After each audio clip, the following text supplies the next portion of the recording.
Welcome बच्चों, कैसे हो आप सभी। मैं अशोक कुमार यूपीएससी के इस फाउंडेशन बैच में आपका स्वागत करता हूं। लेसन नंबर 4 चल रहा है आपका। लेसन नंबर 4 इसका पार्ट 2 लेकर आए हैं आपके लिए, भारत की मुख्य फसलें। तो भारत की मुख्य फसलों के विषय में देख लिया था और विशेष जानकारी लेते हैं। अब भारत सरकार क्या है, भारत सरकार इसमें कैसे उन्नति कर रही है आज तक, और कैसे अंग्रेजों से आज़ादी मिलने के पश्चात क्या क्या समस्या हमारे सामने आई, ठीक है, और उस समस्या से कैसे हमने निजात पाया, कैसे हम अपने कृषि क्षेत्र में हमने वृद्धि की, कुछ क्रांतियों के विषय में जानकारी लेंगे, क्या क्या भारत सरकार ने इसके लिए प्रयास किए। तो टॉपिक डालेंगे भारतीय कृषि अनुसंधान परिषद। भारतीय कृषि अनुसंधान परिषद, अनुसंधान परिषद, ठीक है, भारतीय कृषि अनुसंधान परिषद। तो क्या बोलेंगे भाई, नेशनल लेवल पे है तो NBSS क्या है, शॉर्ट फॉर्म में क्या बोलेंगे, NBSS, NBSS। फुल फॉर्म क्या बैठेगी, national bureau, national bureau, national bureau soil, soil, national bureau soil service, national bureau soil service, national bureau soil service, ठीक है, NBSS, भारतीय कृषि अनुसंधान परिषद, ठीक है। ये क्या हुआ, भारतीय कृषि अनुसंधान परिषद। तो भारत की कृषि के संबंध में जो अनुसंधान करता है तो कौन करता है, NBSS करता है। कौन करता है, NBSS करता है। और फुल फॉर्म क्या है, national bureau of soil service, national bureau of soil service, ठीक है। तो नेशनल ब्यूरो सोयल सर्विस के जो इस समय संस्थापक हैं, डायरेक्टर हैं, कौन है, SK सिंह साहब हैं। कौन है, SK सिंह साहब हैं। और इनके अनुसार पूरी कृषि को, यदि पूरी कृषि को हम डिवाइड करेंगे तो पूरी कृषि को डिवाइड किया गया है 3 पार्टों में। पूरी कृषि को डिवाइड किया गया है 3 पार्टों में। पहला कृषि जलवायु क्षेत्र, कृषि जलवायु क्षेत्र, जलवायु क्षेत्र, ठीक है। दूसरा है कृषि पारिस्थितिकी क्षेत्र, कृषि पारिस्थितिकी क्षेत्र, पारिस्थितिकी क्षेत्र। और तीसरा है आपका उप कृषि पारिस्थितिकी क्षेत्र, उप कृषि पारिस्थितिकी, उप कृषि पारिस्थितिकी क्षेत्र। अब बात करते हैं, बिल्कुल जीरो से लेते हैं, बिल्कुल स्टार्टिंग से लेते हैं कि कैसे कैसे कृषि में ग्रोथ की। हुआ क्या, जब हमारा देश 15 अगस्त सन 1947 के पश्चात, जब हमारा देश आज़ाद हो गया, अपने बनाए हुए कानून से हमने कार्य करना स्टार्ट कर दिया, तो देश में क्या हुआ, देश में 2 गिद्ध थे। देश में क्या थे, 2 गिद्ध थे। यदि भारत की मैपिंग की बात करेंगे, यदि भारत के एक मैप बनाया जाए तो 2 गिद्ध मंडरा रहे थे हमारे भारत की तरफ। और वो कौन थे, एक तो हमारा ही हरामी भाई, एक हमारा ही हरामी भाई कौन था, पाकिस्तान था। पाकिस्तान जो स्टार्टिंग में आज़ाद हुआ तो वो क्या था, वो अलग हो गया जब हिंदुस्तान के साथ ये मुस्लिम बहुल क्षेत्र आज़ाद हुआ। ये वाला पोर्शन, ये क्या है, पाकिस्तान।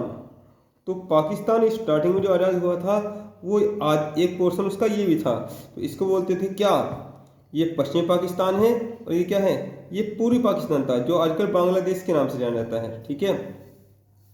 और भारत के ऊपर की तरफ, यहाँ ऊपर की तरफ ये पूरा पोर्शन किसका है, ये चाइना का है। तो ये 2 गिद्ध नज़र भारत की तरफ गड़ाए पड़े थे। उधर भारत आज़ाद हुआ और इधर क्या है, इधर इन्होंने एक तो क्या है 1961 62 का चाइना का युद्ध, 61-62 का, और 65 में जब इसने खुद समझौता कर लिया तो 65 में चाइना ने किसको, पाकिस्तान को उंगली लगा दी, पाकिस्तान को उंगली लगा दी। हमारी हालत बहुत खस्ता थी उस समय, हमारी हालत बहुत खस्ता थी। तो पंडित जवाहरलाल नेहरू, पीटी नेहरू, भाई जो देश के राजा थे उस समय, वही क्या है अमेरिका गए। इन्होंने कहा हमारे पास जो है केवल 1 वर्ष के लिए, 1 वर्ष के लिए अनाज बचा हुआ था और सारी रसद सामग्री हमारे यहाँ खत्म हो गई थी। और 1 वर्ष में भी क्या था, 1 वर्ष में भी हमारे पास कुछ ही अनाज बचा हुआ था। तो पूरी विश्व शक्ति जो थी उस समय कौन थी, अमेरिका। कौन थी, अमेरिका। एक रफली मैप बनाते हैं, ये रफली मैप मैं आपके लिए कई बार बना चुका हूँ, पूरे विश्व का डायग्राम, ठीक है। तो भारत यहाँ से किसके पास गया, अमेरिका। ये क्या है, अमेरिका है, यूएसए। तो यूएसए के पास गया और कहा कि हमें 1 वर्ष का अनाज दे दीजिए। तो यहाँ पर अमेरिका के जो तत्कालीन प्रधानमंत्री थे, राष्ट्रपति थे, उन्होंने कहा अरे आप तो कृषि प्रधान देश हो, तो कैसे कटोरा लेके आ गए। तो उस समय उन्होंने थोड़ी सी खुशकी ली, हल्का सा उन्होंने क्या है मजाक के लहजे में कहा, लेकिन उन्होंने कहा आप कृषि प्रधान देश होते हुए इस प्रकार से कटोरा लेके आए हो, तो आप अपने देश का विकास क्यों नहीं करते। तो तब पंडित जवाहरलाल नेहरू ने अपना जो NBSS था उसके माध्यम से कुछ मीटिंग की, और मीटिंग करने के पश्चात यहाँ से हमारे देश में उस समय एक कृषि वैज्ञानिक थे जो कृषि की अच्छी समझ रखते थे। ये कौन थे, MS स्वामीनाथन। कौन थे, MS स्वामीनाथन को भेजा, MS स्वामीनाथन, MS स्वामीनाथन। और ये स्वामीनाथन जो ये जाके मिले किससे, ये मिले ई बोरलोन से। किससे, ई बोरलोन से मिले, ठीक है। अमेरिका के कृषि वैज्ञानिक थे। इन्होंने बताया कि आप हाइब्रिड बीजों का, आप हाइब्रिड बीजों का क्या कीजिए, हाइब्रिड बीजों का प्रयोग कीजिए। हमारे यहाँ एक फैक्ट्री है जहाँ से हम आपको हाइब्रिड बीज दिलवा देंगे। और इन्होंने उसकी तकनीकी बताई।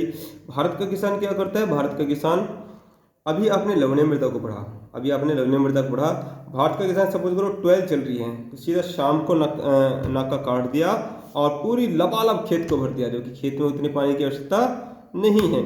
तो बताया किस फसल में कितना पानी देना है, कितना उर्वरक डालना है। ऐसा नहीं कि यूरिया डालना है तो पूरा का पूरा भरकर डाल दिया, सीधा पेड़ है और पेड़ में क्या कर दिया, पूरा भर के यूरिया डाल दिया, पूरा लबालब भर दिया। अब वो क्या है, वो फूक गया, पूरा यूरिया डाल दिया। ये क्या है, यूरिया, तो क्या है, फूक गया। तो कितनी मात्रा में उर्वरक को डालना है। अब उधर तो क्या है, यूरिया भी महंगा आया, उधर क्या है, फसल का भी नुकसान हो गया। तो इस प्रकार से उन्होंने तकनीकी बताई, उस तकनीकी के माध्यम से इन्होंने क्या किया, हाइब्रिड बीजों का प्रयोग करके इन्होंने उसका पूरा का पूरा लाभ मिला। और इस प्रकार से इन्होंने भारत की कृषि को एक स्तर तक लेकर आए। तो आइए इन सब बातों को लिपिबद्ध कर लेते हैं, स्टेप बाय स्टेप सारी बातों को। तो मेरे साथ लिखेंगे आप इन सब बातों को, NBSS, national bureau of soil service,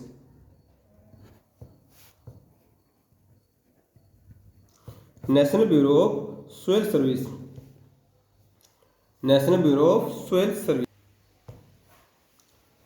ने भारत में कृषि को बढ़ावा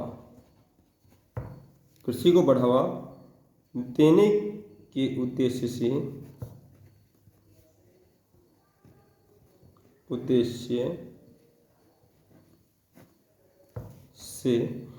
1960 में भारत में तत्कालीन उत्तर प्रदेश, तत्कालीन यूपी, जो कि अब क्या है, अब देहरादून में है, देहरादून, तत्कालीन उत्तर प्रदेश, वर्तमान में देहरादून, ठीक है, में देश का प्रथम कृषि विश्वविद्यालय कृषि विश्वविद्यालय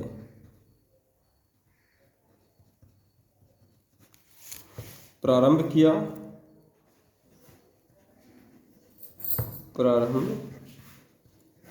देश का प्रथम कृषि विश्वविद्यालय प्रारंभ किया, जिसमें सबसे ज्यादा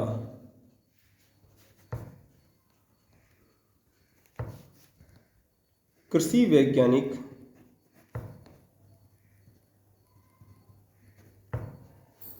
एमएस स्वामीनाथन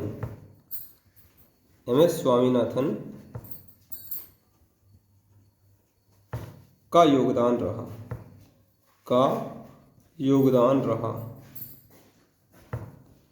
एमएस स्वामीनाथन का योगदान रहा। ठीक है। और ये जो कृषि विश्वविद्यालय था, कृषि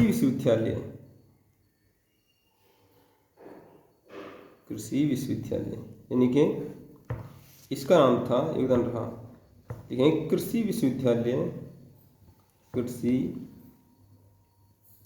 विश्वविद्यालय ये था आपका पंतनगर कृषि विश्वविद्यालय। क्या था? पंतनगर कृषि विश्वविद्यालय।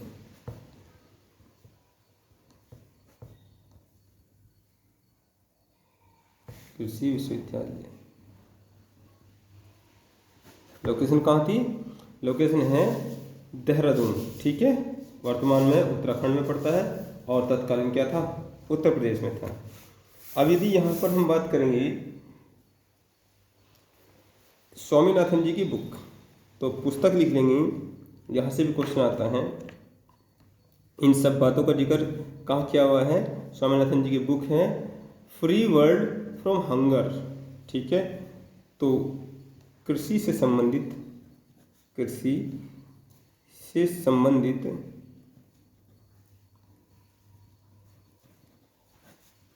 बुक, ठीक है, जिसमें कृषि की प्रोग्रेस के विषय में जानकारी दी गई है। तो कौन सी है? ये है फ्री वर्ल्ड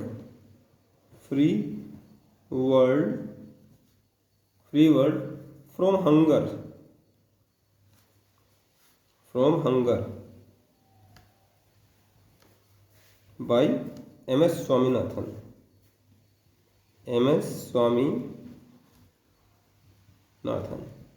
ये एमएस स्वामीनाथन जी की बुक है। और भारतीय कृषि का इतिहास, एक राइटर हुए रांगवा के द्वारा भारतीय कृषि का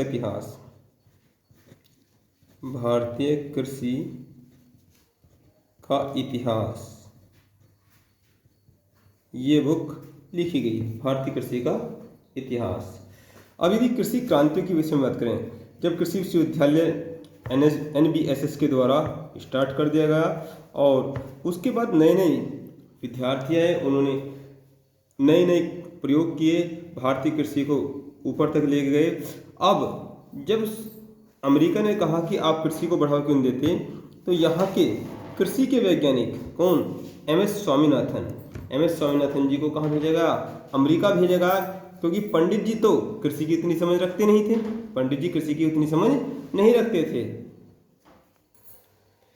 तो कृषि के में बढ़ोतरी के लिए भारत सरकार ने एमएस स्वामीनाथन जी को अमेरिका भेजा और वहाँ से उन्होंने जो आपके बोर्डलोन थे उससे विशेष ज्ञान लेकर यहाँ पर कृषि क्रांतियों की स्टार्टिंग की। तो टॉपिक डालेंगे भारत में कृषि क्रांतियाँ।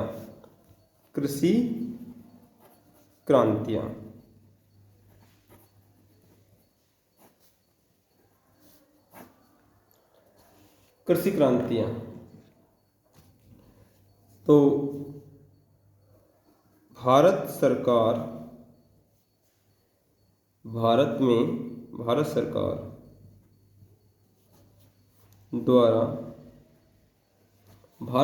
द्वारा 1960 के दशक में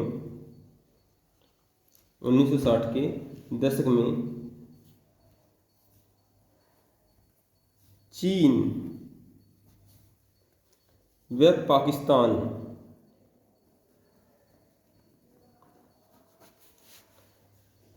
के साथ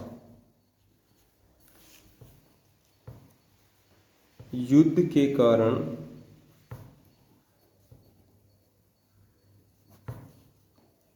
अकाल की स्थिति बन गई, जिससे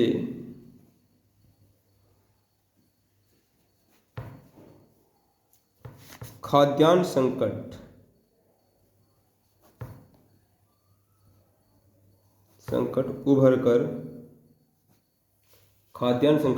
कर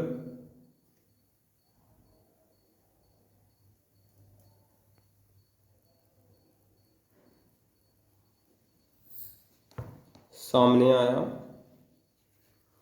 जिससे खाद्यान्न संकट उभर कर सामने आया। ठीक है, खाद्यान्न संकट उभर कर सामने आया। इस संकट की स्थिति में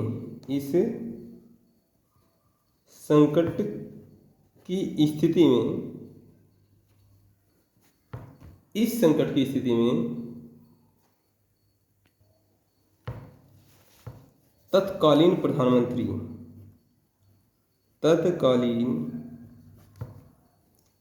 प्रधानमंत्री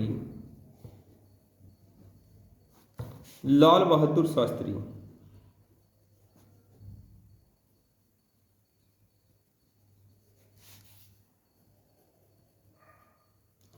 शास्त्री ने भारतीय जनता में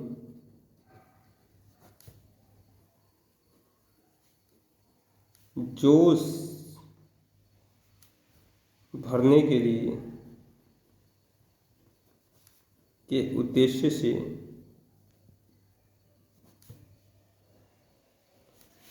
वाराणसी की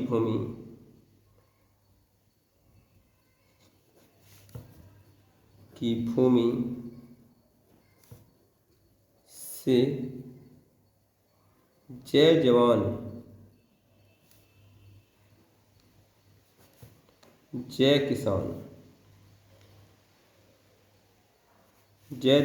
किसान का नारा दिया। जय जवान जय किसान का नारा दिया गया। वहीं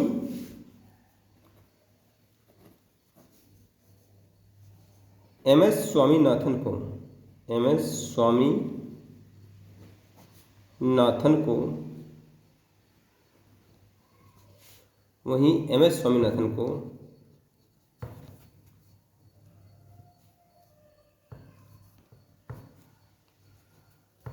अमेरिका भेजा गया। एम एस स्वामीनाथन को अमेरिका भेजा गया उच्च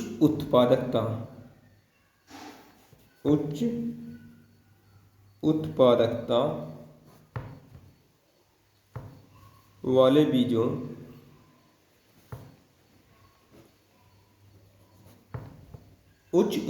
बीजों आधुनिक खेती के महत्व को और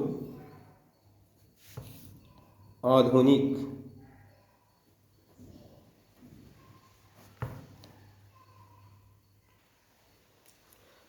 खेती के महत्व को समझने हेतु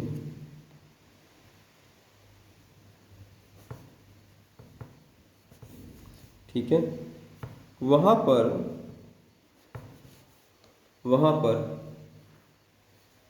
मैक्सिकन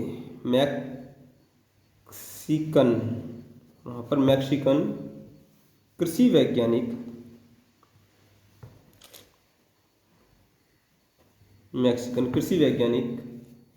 ई बोर्डलेन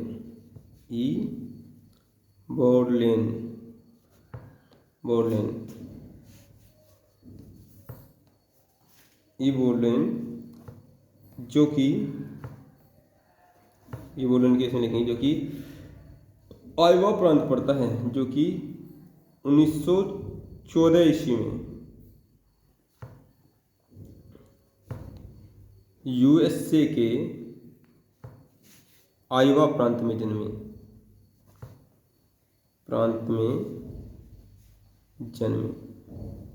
ठीक है।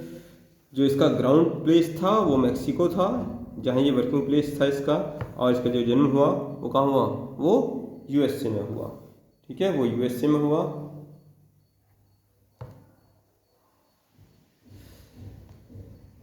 ठीक है, नोट करो जल्दी से।